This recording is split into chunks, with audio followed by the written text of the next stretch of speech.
Hey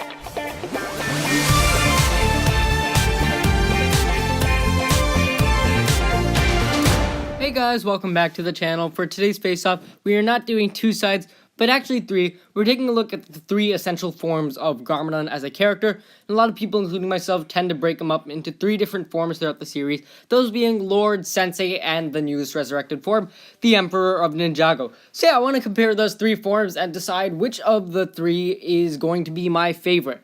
So yeah, we're going to start us off with the Lord form of Garmadon, who was pretty much there throughout the pilots to Season 2. And what's different about the Lord form of Garmadon, and of course in this video we'll also be taking a look at designs too, everything including characters. This form of Garmadon definitely had emotion. The emotion was there, and the ambition was a bit less, but he definitely was still very corrupted, and he was very evil at the same time. But at the same time, he was also an understanding father, and he did have care for his son, and he did love his son.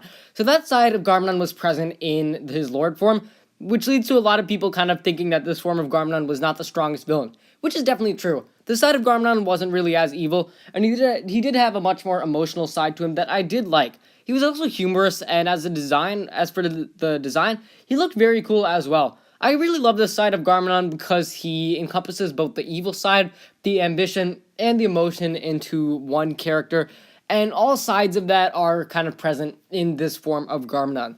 Moving on, we have Sensei Garmadon, who is the redeemed form of Lord Garmadon, who is pretty much present from Season 3 to Season 5 before his death in the Cursed Realm. And this side of Garmadon is definitely very serious. I would say a little less emotion than the Lord form, just because he's very serious as a character. He has a very strong relationship with Lloyd, and he also offers good wisdom. He is a sensei at this point, and the biggest difference from Wu is he's a bit less charming as a character, and he's a lot more serious and kind of cold in a way as well. But yeah, he does have a good relationship with Lloyd and with the other ninja as well too, and he is a good teacher. His knowledge is definitely very valuable, and we did see some pretty great scenes from Sensei Garmadon in the series as well. So there's definitely that for his character.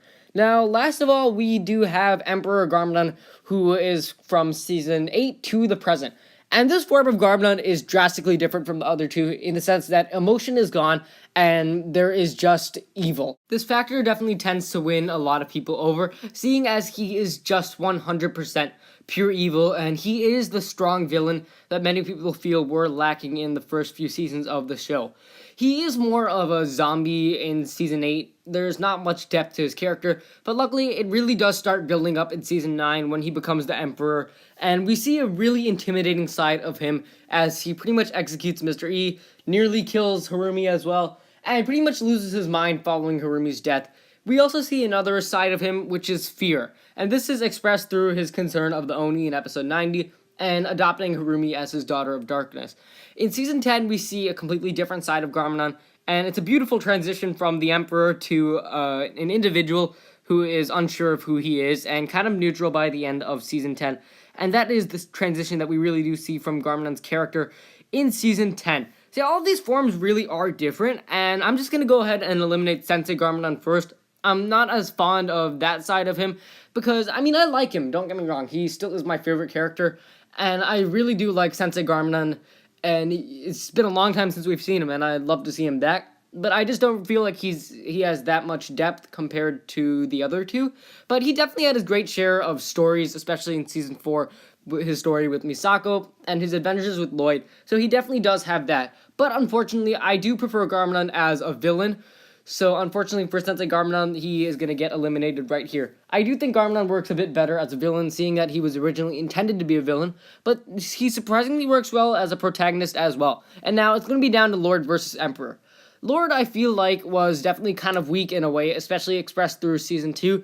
The Overlord was pretty much the one who would have led him to victory, and even then, the Overlord does defeat Garmadon in a sense, in episode 25.